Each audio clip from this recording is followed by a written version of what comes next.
माननीय प्रधानमंत्री श्री नरेंद्र मोदी जी का हरियाणा की पावन धरा पर सोनीपत एवं रोहतक की समस्त जनता की तरफ से अभिनंदन करती हूँ।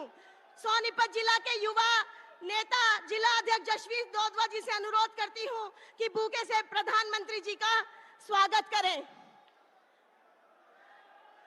यशस्वी प्रधानमंत्री जी का जिला अध्यक्ष स्वागत करें। हरियाणा के मुख्यमंत्री श्री नायब सैनी जी से अनुरोध करूंगी कि माननीय प्रधानमंत्री जी का हरियाणा के किसान की पहचान हल भेंट कर स्वागत करें और सभी जनता से आग्रह करूंगी जोरदार तालियों की गड़गड़ाहट से देश के प्रिय प्रधानमंत्री का स्वागत करें। मैं महिला शक्ति से अनुरोध करूंगी, बहन निर्मल चौधरी से, मोनिका दहिया जी से, कृष्णा गहलोत से, कविता जैन जी से कि बड़ी माला से स्वागत करें। जय श्री राम, जय श्री राम। अब की बार, अब की बार, अब की बार वंदे वंदे। सोनीपत लोकसभा के उम्मीदवार भाई मोहन कौशिक जी से आग्रह करूंगी कि शॉल भेंट करके प्रधानमंत्री जी का सोनीपत आने पर स्वागत करें। साथ ही भाई अरविंद शर्मा जी रोहतक के प्रत्याशी से अनुरोध करूंगी कि प्रधानमंत्री जी का शॉल भेंट कर स्वागत करें।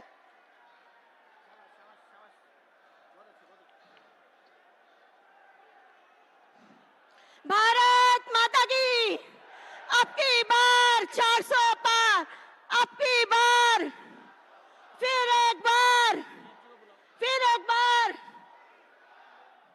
मैं हमारे बीच में उपस्थित बहुत ही आदरणीय, सादगी और कोमल स्वभाव के धनी हरियाणा के लोकप्रिय नेता नायब सैनी जी, हमारे मुख्यमंत्री जी को मंच पर आमंत्रित करती हूं कि वो आए और अपना ओजस्वी संबोधन करे और सभी से अनुरोध है तालियों के साथ और भारत माता की जयकारों के साथ उनका स्वागत करें। भारत माता की। आदरणीय नायब सैनी जी।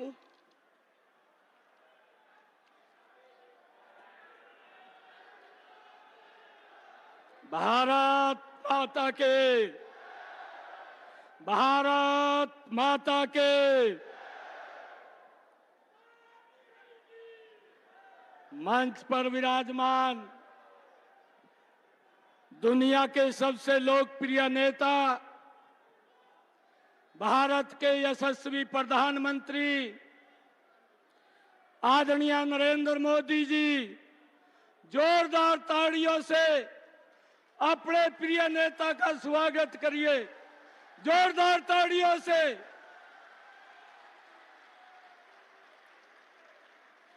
आज का दिन हम सब के लिए ऐतिहासिक है, जो देश के प्रिय प्रधानमंत्री, राष्ट्र निर्माता और युग पुरुष श्री नरेंद्र मोदी जी का गौरवशाली सानिध्य आज हमें मिलेगा। मोदी जी के दूरदर्शी फैसलों के चलते आज भारत का लोहा पूरी दुनिया मान रही है।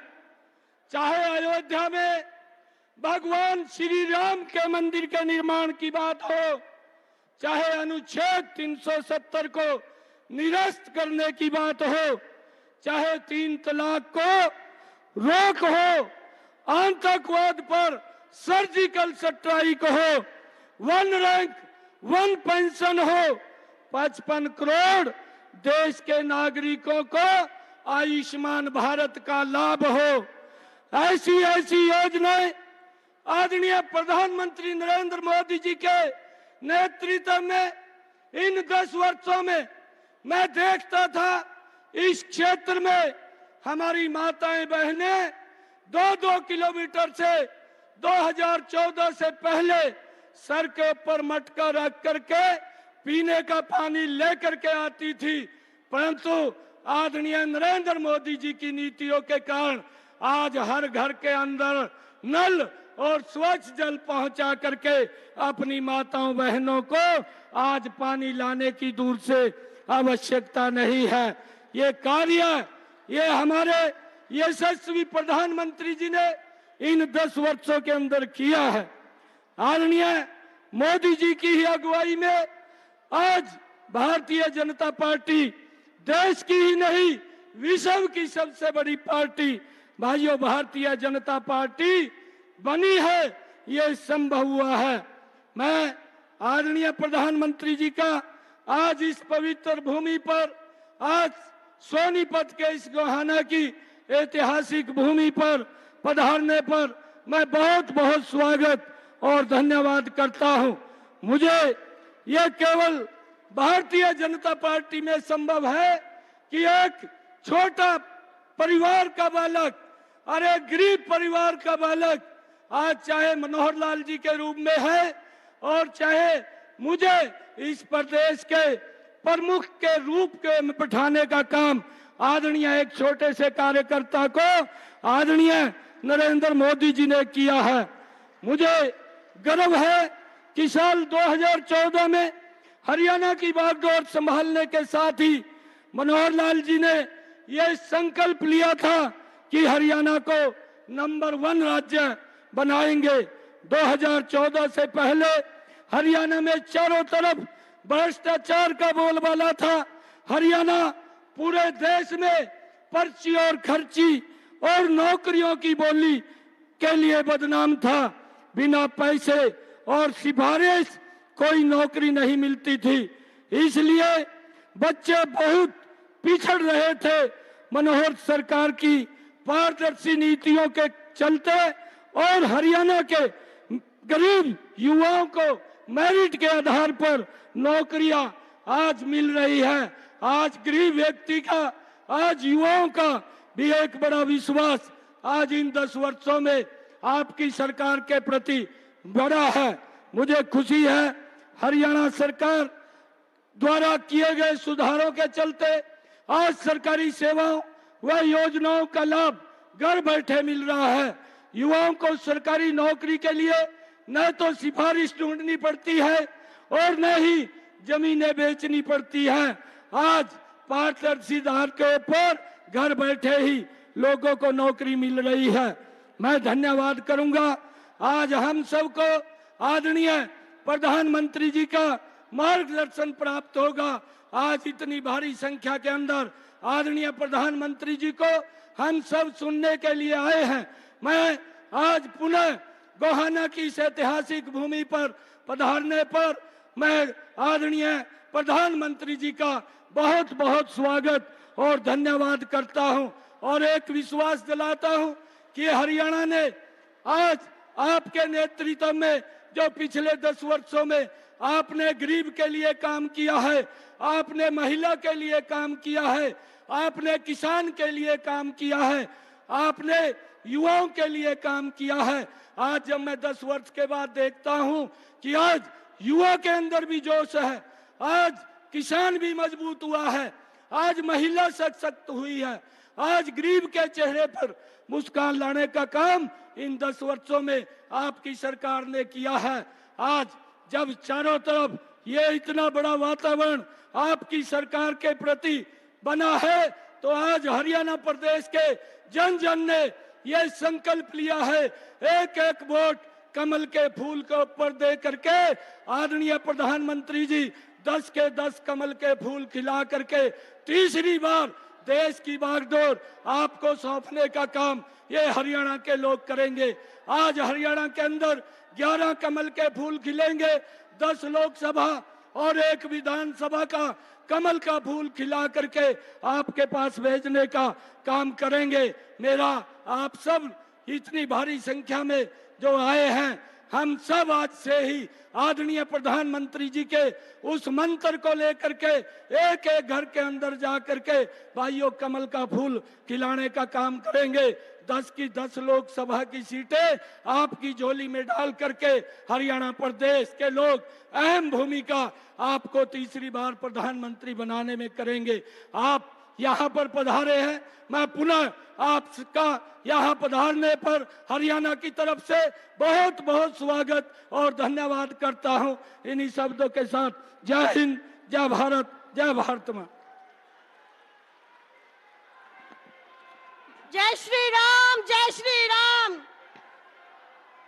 तप, त्याग, तपस्या के प्रतीक मैं विश्व के सबसे शक्तिशाली नेता मां भारती के सच्चे सपूत, माताओं के दुलारे, बहनों के प्यारे, बेटियों के रक्षक, हिंदुस्तान को विश्व में सिरमौर बनाने वाले, भारत को विश्व की नई विकास की ऊंचाइयों देकर जगत गुरु बनाने वाले, जन जन के प्रिय नेता, जिनकी नीतियों का पूरा विश्व कायल है, भारत के यशस्वी एवं लोकप्रिय प्रधानमंत्री माननीय नरेंद्र भाई मोदी जी को बहुत ही सम्मान के साथ समस्त हरियाणा की जनता की राम नाम के साथ न्योता देती हूँ कि आए और अपना संबोधन दे। मिट्टी में मिला दो, जुदा हो नहीं सकता, इससे ज्यादा तो कोई किसी का हो नहीं सकता। एक बार फिर से मोदी की आवाज में आवाज मिला दो, फिर देखो हिंदुस्तान में क्या हो नहीं सकता। मोदी मोदी मोदी मोदी मोदी, जय श्री राम।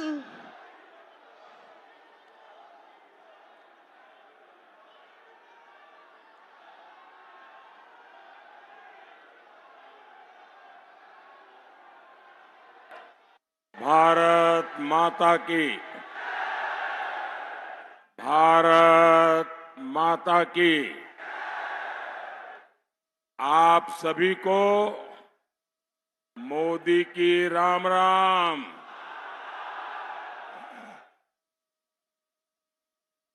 मैं सोनीपत की पवित्र भूमि को प्रणाम करता हूं।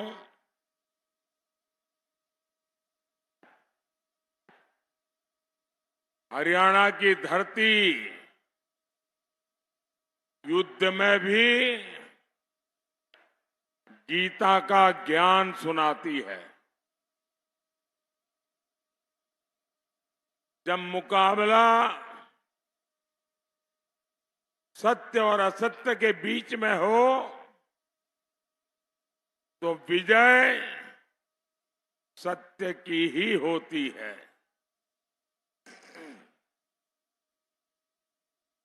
साथियों, 24 के कुरुक्षेत्र में आज एक और देश का विकास है, दूसरी ओर वोट जिहाद है। हरियाणा की जनता जनार्दन, मैं आपसे पूछना चाहता हूं, जब एक तरफ विकास की बात है, दूसरी तरफ वोट जिहाद की बात है, तो कौन जीतेगा?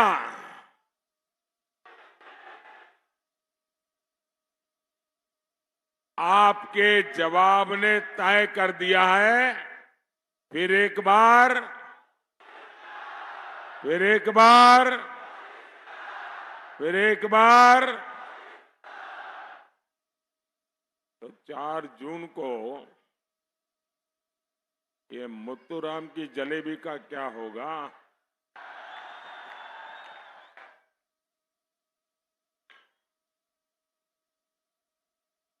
सारी की सारी खाली हो जाएगी।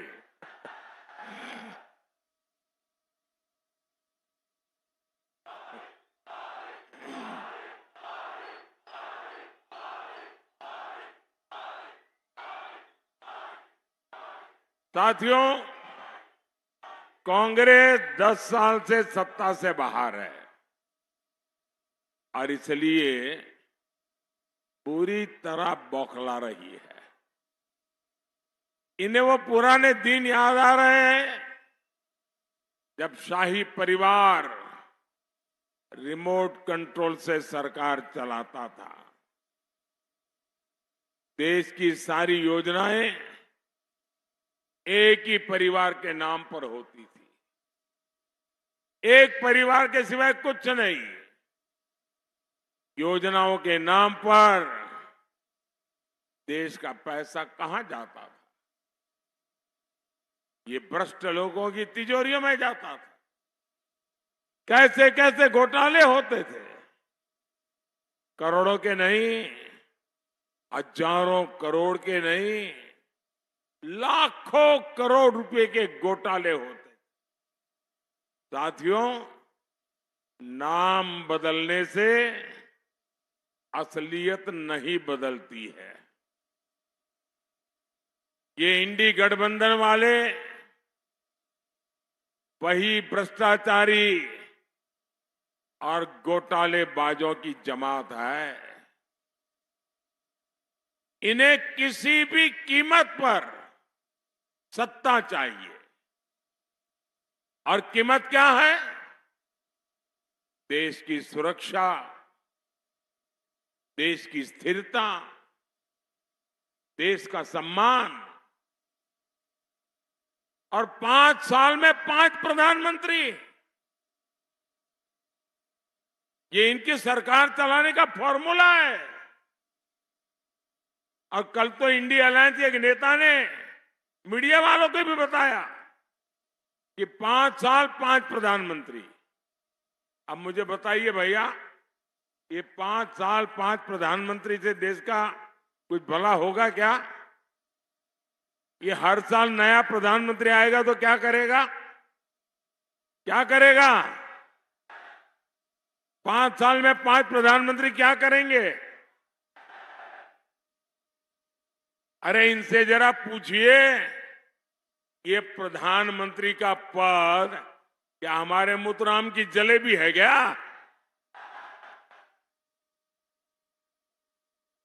ये देश चलाने की जिम्मेदारी है, ये मिठाई खाने का मौका नहीं है।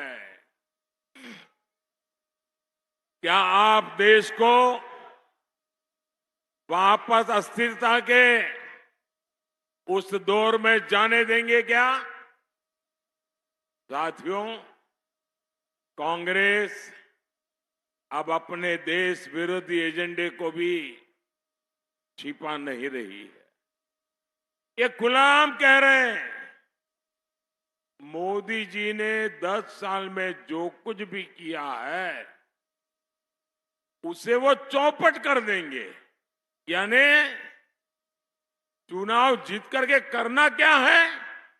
एक काम, मोदी ने जो किया है उसको उलट देना, उसको चौपट कर देना। यहां तक कहने की इनकी हिम्मत देखिए। इनके एक नेता कह रहे हैं कि जो हमने जम्मू कश्मीर से धारा 370 हटाई, धारा 370 की दीवार हमने कब्रिस्तान में गाड़ दी है। ये कहते हैं कश्मीर में फिर से वो 370 को लगाएंगे, यानी फिर से आतंकवाद को खुली छूट, फिर से कश्मीर में खून खराबा। मैं हरियाणा की वीर धरती से कहना चाहता हूं, कांग्रेस वालों सुन लो, अब कश्मीर में लहराएगा तो केवल हमारा तिरंगा लहराएगा।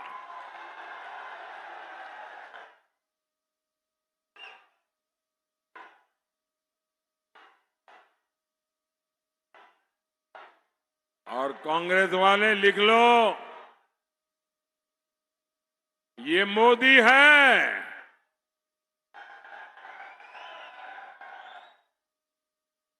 ये 370 को वापस लाने के सपने छोड़ दो, और अगर कोशिश करोगे ना, लेने के देने पड़ जाएंगे।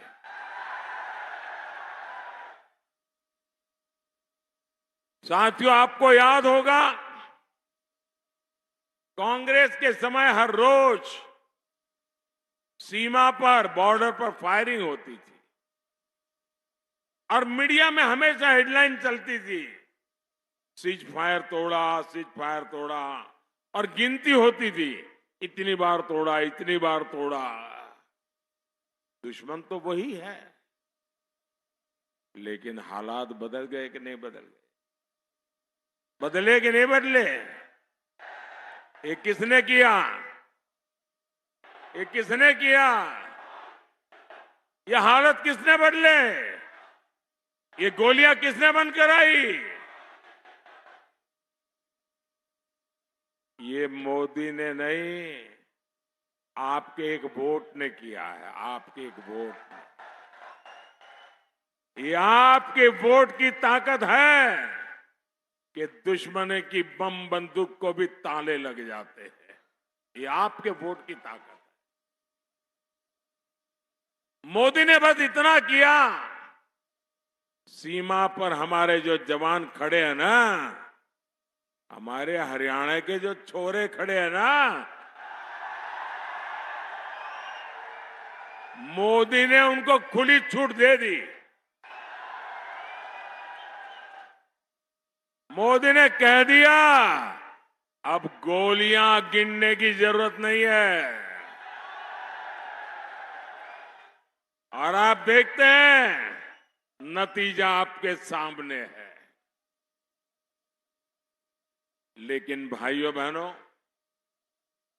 मोदी के इन फैसलों से कांग्रेस और इंडी गठबंधन का कलेजा फट रहा है। उनसे पाकिस्तान की यह हालत देखी नहीं जा रही है और इसलिए अब कांग्रेस वाले पाकिस्तान के प्रवक्ता बन गए हैं। पाकिस्तान के प्रवक्ता। और कांग्रेस के नेता कह रहे हैं, उनकी तरफ से भारत को धमकी देते। क्या कहते हैं? हमारे सामने देखकर आंखें खोल करके, चुप रहो, चुप रहो, जरा डरो, डरो, डरो। ये पाकिस्तान के पास परमाणु बम है। ये कांग्रेस वाले पाकिस्तान के प्रवक्ता बन करके मुझे आंखें दिखा रहे हैं। बताओ भाई,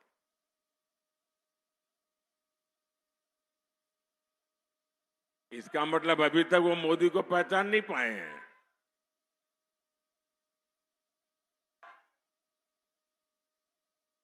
साथियों, आप मुझे बताइए, क्या भारत को पाकिस्तान से डरना चाहिए क्या?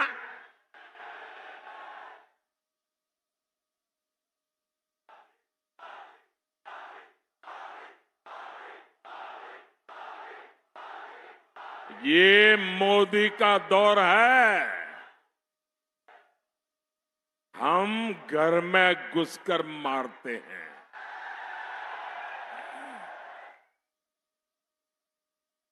कांग्रेस सारे पैतरे केवल तुष्टीकरण के लिए चल रही है। इन्होंने जो घोषणा पत्र बनाया है, वो पूरा का पूरा मुस्लिम लीग वाला घोषणा पत्र है।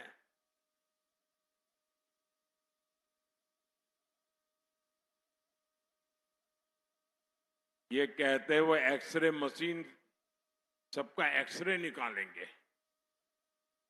आपके पास जमीन कितनी है, गहने कितने हैं, जमीन जायदाद जांच करवाएंगे, मंगलसूत्र कहाँ है, ये और फिर वो सारी संपत्ति अगर आपकी जरूरत से ज्यादा है तो ये वोट जिहाद वाले हैं ना, उनको बांट देंगे। क्या आप अपनी संपत्ति छीनने देंगे?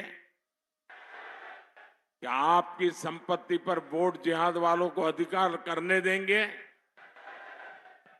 और कांग्रेस के तो प्रधानमंत्री कह चुके हैं कि इस देश की संपत्ति पर पहला अधिकार मुस्लिमों का है। मोदी कहता है इस देश की संपत्ति पर पहला अधिकार इस देश के गरीबों का है।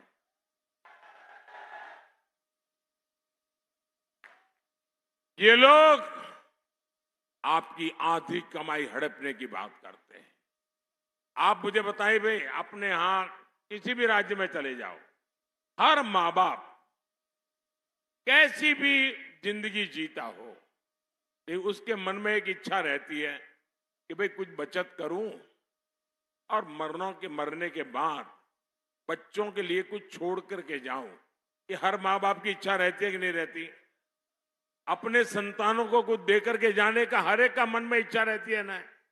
कोई माँ बाप बच्चों के लिए कर्ज छोड़ करके नहीं जाना चाहता, कुछ न कुछ दे करके जाना चाहता है। अब ये कांग्रेस वाले लाए हैं कि आपके मरने के बाद आपकी जो संपत्ति है वो आपके संतानों को नहीं जाएगी, उसमें से आधी, उससे भी ज्यादा ये वो सरकार बनी तो ले लेंगे और बचा हुआ आपके बच्चों को मिलेगा। क्या आपको ये विरासत कर मंजूर है क्या? क्या इसे स्वीकार कर सकते हैं क्या?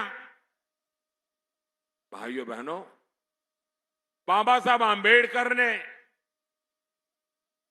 दलितों पिछड़ों का आरक्षण उसको सुरक्षित किया। जब संविधान सभा में चर्चा चल रही थी तो सबने सर्वसम्मति से तय किया कि धर्म के आधार पर आरक्षण नहीं होगा।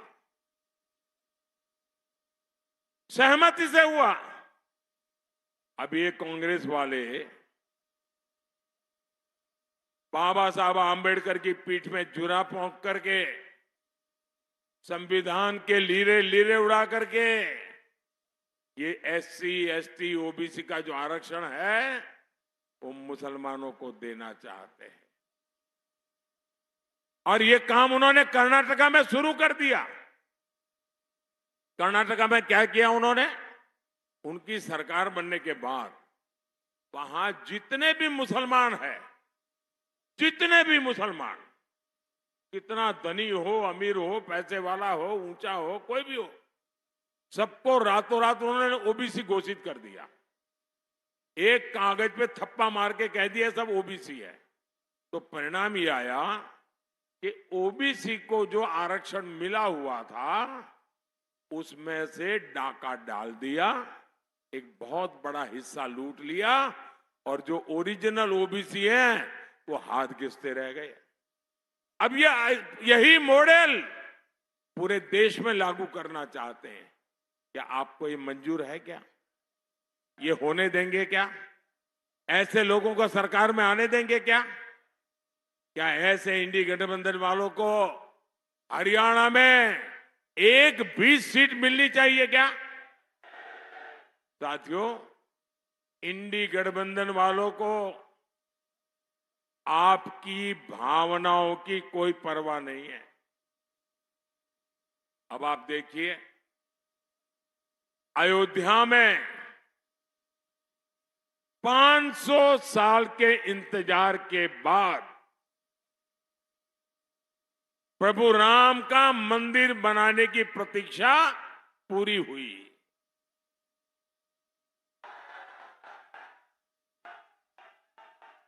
रामलला अपने भव्य मंदिर में विराजमान हुए। आप खुश हुए कि नहीं हुए? आपको खुशी हुई कि नहीं हुई? हर हिंदुस्तानी को खुशी हुई कि नहीं हुई? बोलिए जय श्री राम। अब देश आजाद हुआ, उसके दूसरे दिन ही राम मंदिर बनना चाहिए था कि नहीं बनना चाहिए था? इन्होंने लटकाए रखा, अदालतों में ले गए, अदालतों में भी अड़ंगे डाले। कांग्रेस ने अपने वोट जिहाद वालों को खुश करने के लिए जितनी रुकावटें कर सकते हैं की। उसके बावजूद भी ये राम मंदिर के जो ट्रस्टी हैं वो उदारता पूर्वक उनको निमंत्रण देने गए, उनको न्योता दिया कि प्राण प्रतिष्ठा के कार्यक्रम में आइए। इनकी प्रभु राम के प्रति इतनी नफरत, उन्होंने निमंत्रण को ठुकरा दिया। जिन्होंने रामलला का निमंत्रण ठुकरा दिया, क्या उन्हें आप कोई स्वीकार कर सकते हैं क्या? दूसरी तरफ दूसरा उदाहरण, इकबाल अंसारी नाम के व्यक्ति जो जीवन भर राम मंदिर के खिलाफ अदालत में केस लड़ते थे, उनके पिताजी भी लड़ते थे और बाबरी मस्जिद के लिए लड़ते थे, लेकिन जब अदालत का निर्णय आ गया तो उन्होंने कहा अब मेरी लड़ाई पूरी हो गई। और राम मंदिर वाले जब उनको निमंत्रण देने गए तो इकबाल अंसारी जीवन भर हिंदुओं के खिलाफ अदालत में लड़े थे, लेकिन जब राम मंदिर का निमंत्रण मिला तो खुद आकर के वहां बैठे और पूरे कार्यक्रम में हिस्सा लिया। अब एक तरफ है इकबाल अंसारी, दूसरी तरफ है कांग्रेस जो रामलला का निमंत्रण ठुकरा देती है। भाइयों, ऐसी कांग्रेस को कोई स्वीकार करेगा क्या? हरियाणा स्वीकार करेगा क्या? साथियों, इंडी गठबंधन के नेता खुलेआम ऐसी बातें करते हैं। वो कहते हैं राम मंदिर तो बेकार है, और कांग्रेस के एक नेता जो अभी वहां से निकल करके बाहर निकले, उन्होंने कहा कि वहां तो जब अदालत का निर्णय आया तो चर्चा थी कि ये अदालत के निर्णय को कैसे उलट किया जाए और रामलला को वापस टेंट में कैसे भेजा जाए, उसकी योजना चल रही थी। मैं आपसे पूछना चाहता हूं कि आप कांग्रेस और इंडी वालों की जहरीली राजनीति को कामयाब होने देंगे क्या? इन्हें जवाब मिलेगा कि नहीं मिलेगा? साथियों, सरकार जब ईमानदार होती है तो उसका सबसे बड़ा लाभ हमारे नौजवानों को होता है।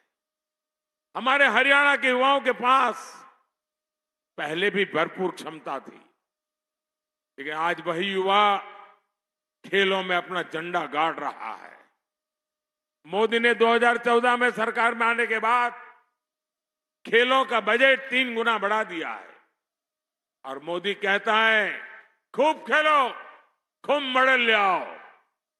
देश में एक से बढ़कर एक ट्रेनिंग सेंटर बनाने हो, अपने खिलाड़ियों को विदेश में ट्रेनिंग दिलवानी हो, मोदी सरकार खिलाड़ियों को सुविधा देने के लिए एक पैसे का मुंह नहीं देखती है। आज हजारों खिलाड़ियों को टॉप जैसी योजना का लाभ मिल रहा है। इसके तहत हर खिलाड़ी को भारत सरकार हर महीने 50,000 रुपए से ज्यादा दे रही है। ऐसे ही प्रयासों का नतीजा है ओलंपिक्स में भारत ने अब तक सबसे ज्यादा मेडल जीते हैं। एशियन खेलों में तिरंगे की धाक बढ़ी है। यूनिवर्सिटी गेम में हमने रिकॉर्ड बनाया है। साथियों, भारत अभी से 2036 ओलंपिक भारत में लाने के लिए योजना करके काम कर रहा है। आप देखिएगा कुछ ही साल में भारत में पहला ओलंपिक भी हम होता हुआ देखेंगे दोस्तों, और उसमें तिरंगे की धूम होगी।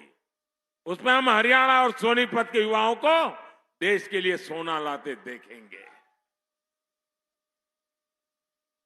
साथियों, आप लोग मुझे जानते हैं, मैंने सालों तक हरियाणा की रोटी खाई है। यहां की माता और बहनों का मुझ पर कर्ज है। ये कर्ज मोदी अपनी मेहनत से लौटाएगा,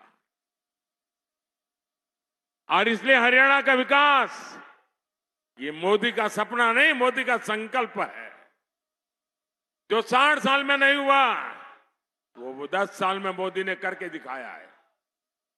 आज अकेले हमारे हरियाणा से 12 एक्सप्रेसवे गुजर रहे हैं, 12 एक्सप्रेसवे। इनमें से 4 एक्सप्रेसवे सोनीपत के पास से गुजर रहे हैं। सोनीपत में रेल कोच नवीनीकरण कारखाना बनाए, खरखौदा में मारुति सुजुकी का कारखाना बनाने का प्लांट इस क्षेत्र में रोजगार के नए मौके बनाएगा। जिंद सोनीपत में पीने के पानी की समस्या थी, इसके लिए भाखड़ा से 400 करोड़ रुपए के प्रोजेक्ट मंजूर कर दिया गया है। साथियों, मोदी आपके स्वास्थ्य की भी उतनी चिंता करता है। मोदी ने आयुष्मान कार्ड बनवाकर मुफ्त इलाज की गारंटी भी दी है। मैं ये भी कहना चाहता हूं, 4 जून के बाद मोदी जब तीसरी बार सरकार बनाएगा,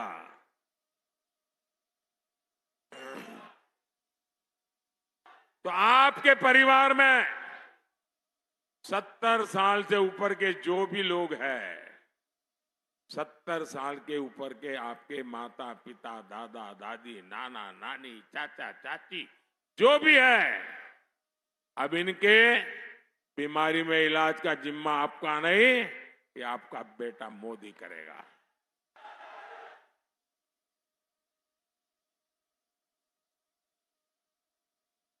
बुजुर्ग माताओं बहनों को इलाज की चिंता करने की जरूरत नहीं होगी। साथियों, हमें भारत को मजबूत बनाना है, हरियाणा के सपनों को पूरा करना है। हरियाणा से मोदी को केवल सांसद चाहिए इतना नहीं है, हरियाणा मोदी को हिम्मत, हौसला और आशीर्वाद भी देता है। और सोनीपत से हमारे मोहनलाल बड़ौली जी और रोहतक से डॉक्टर अरविंद कुमार शर्मा जी, 25 मई को उनको दिया गया आपका एक एक वोट सीधा सीधा मोदी के खाते में जाएगा।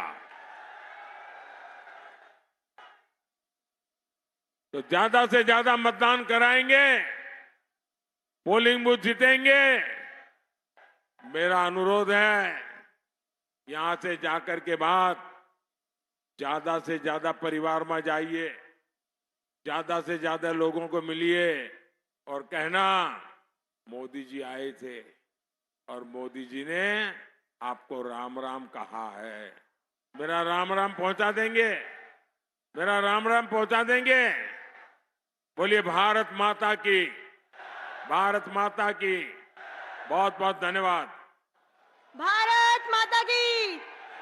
मैं आदरणीय प्रधानमंत्री जी का बहुत बहुत धन्यवाद करती हूं और समस्त जनता से और समस्त नेताओं से अनुरोध करूंगी, दोनों हाथ उठाकर मुट्ठी बंद करके जयकारा लगाएंगे, भारत माता की। और मोदी जी को यकीन दिलाएंगे हाथ उठाकर कि 2 नहीं 11 के 11 कमल खिलाकर मोदी जी की झोली में डालने का काम करेंगे। भारत माता की। फिर एक बार मोदी सरकार, सभी जनता का और सभी नेताओं का मैं हाथ जोड़कर धन्यवाद और अभिनंदन करती हूं। आप सभी यहाँ